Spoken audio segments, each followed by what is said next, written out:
All right, on today's episode of Python Papi, we're back inside our Tensorflow course, and we're still doing our human emotions detection module. Let's have a look at what we went over today.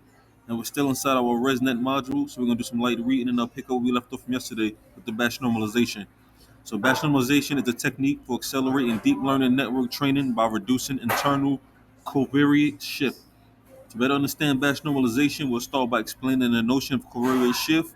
To better understand the notion of covariate shift, let's suppose that we're trying to build a model which classifies whether an input image is of a car or not a car. So we're building this kind of system, and then we start by creating batches of toy cars, for example, and we pass it through the model, and the model learns how to see this and how it's a car, and see some other image and knows that that's not a car. Then later on, when we take a car from another distribution source and we pass it into our system, it becomes difficult for the weights of our model to adapt to this change in distribution, though the inputs are all cars. So it's saying is if we have one source of inputs that's giving us a source of toy cars, and we feed it to our model learns to identify those cars, even though they're toy cars, as cars. And if we introduce from a different source, even though they're still cars, the model will have a hard time uh, finding out if they're cars or not because it's coming from a different source or a different distribution. That's basically what it's saying there. So this is known as covariate shift, and this is why most times before passing the image into the model, we normalize it. And that's basically what we went over today. I'm not gonna do a bunch of reading. We did take a bunch of notes and we did dive deep.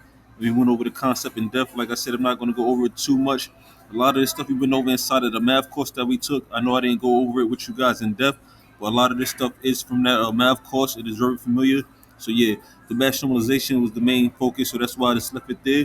So like I said, in the covariate shift, just to go over that one more time, let's say that we have a model and we're feeding it from a source, a bunch of images of toy cars, and the model learns what toy cars are and it starts to identify them. And if we could feed the same exact item or the same exact input from a different source, the model may have a hard time identifying what that image is because it's coming from a different source. And that's what the gist of what covariate shift is. So basically, that's what we went over this morning. We're going to keep moving forward, and I will keep you posted every step of the way. But for now, this is the Python Poppy. You guys stay Gucci.